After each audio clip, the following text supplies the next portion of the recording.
Yo so guys, welcome back to my new blog. मैं हूं Krishna. Welcome करता हूं कृष्णा सक्सेना ब्लॉग के एक और न्यू ब्लॉग में।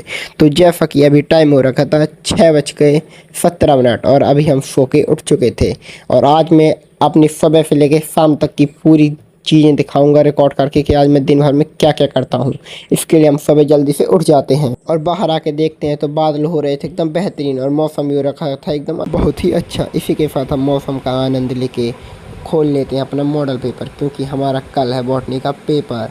इसीलिए हमको करनी पड़ेगी थोड़ी बहुत तैयारी। इसीलिए हम थोड़ा बहुत पढ़ते हैं और करते हैं इसको कंप्लीट। इसी के बाद हम नहा धो के हो जाते हैं एकदम तैयार, क्योंकि आज थी वट सावित्री अमावस्या और आज है आपके भाई का बर्थडे और आज की जाती है बरगद की पूजा। इसलिए हम गाड़ी की चाबी उठा के मम्मी को लेकर चले जाते हैं गाड़ी निकालने के लिए। और गाड़ी निकालने के बाद हम करते हैं चाबी लगा के इसको स्टार्ट और आ जाते हैं नदी किनारे, क्योंकि यहीं पे होती है बरगद की पूजा। और ये देखिए, ये रहा हमारे साथ रघु और ये है हमारे यहाँ का छोटा सा एक दृश्य जो कि है नदी के किनारे शक्ति माता के स्थान पर। इसी के बाद मैं और रघु आ जाते हैं नदी के पास, जो कि आपको दिख रही होगी। बरसात के मौसम में ये पूरी तरह से भर जाती है और ये आपको पीछे दिख रहा होगा शक्ति माता का मंदिर।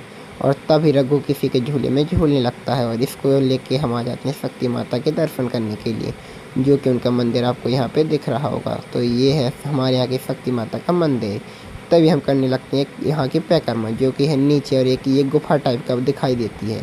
इसी के लिए ये रघु और सोम मेरे को अपने साथ लाए थे, क्योंकि इन दोनों को लगता था बहुत ही डर। और ये देखिए सोम रहा हमारे पीछे और तभी हम देखते हैं कि रघु यहाँ पे आया ही नहीं।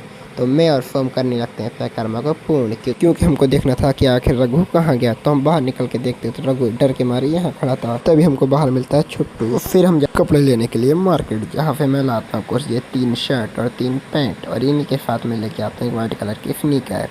और एक बार फिर से रेडी होने के बाद मैं जाने लगता हूँ एक और जगह, जो कि आगे चल के मैं आपको दिखाने वाला हूँ। जिसके लिए मैं गाड़ी में बैठ के अपने 2 मेगापिक्सल के कैमरे को ऑन करने के बाद सस्ती ब्लॉगिंग करना शुरू कर देता हूँ, जो कि आपके सपोर्ट के बाद मैं एक बेहतरीन ब्लॉगर बन जाऊँगा। और आपको दिखाता हूँ ये थोड़ा रोड का दृश्य। बाद में हम आ जाते हैं महोबा।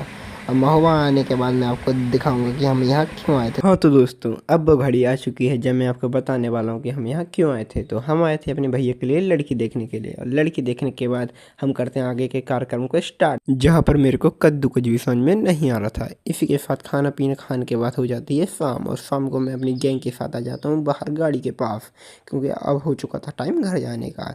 इसी के साथ मैं खोलता हूँ गाड़ी को, इन सबको करता हूँ गाड़ी के अंदर, और फिर हो जाती है शाम। और शाम को आ जाते हैं हम अपना बर्थडे सेलिब्रेशन करने के लिए 100 पाउंड, जो कि है महोबा में। और बर्थडे सेलिब्रेशन करने के बाद हम लोग जाने लगते हैं सीधा घर। और इसी के साथ मैं आपको दिखाता हूँ इस रेस्टोरेंट का एक छोटा सा दृश्य, जो कि आपको पीछे दिख रहा होगा। हमने यहीं पे अपना बर्थडे सेलिब्रेशन किया था। और इसी के साथ हम बाहर आते हैं, और क्योंकि हो चुकी थी बहुत रात, और गाड़ी में बैठ के हम जाने लगते हैं सीधा कुलपाड़, क्योंकि हमको लेनी थी वहाँ से मिठाई, क्योंकि घर पे मिठाई देनी होगी। और इसी के साथ 9:10 पे हम फाइनली आ जाते हैं घर, जो कि आपको दिख रहा होगा। इसी के बाद हम गाड़ी से सामान निकालते हैं, और सामान निकालने के बाद हम हो जाते हैं सीधे घर के अंदर। मिलते हैं नेक्स्ट ब्लॉग में, तब तक के लिए राधे राधे, जय श्री राम।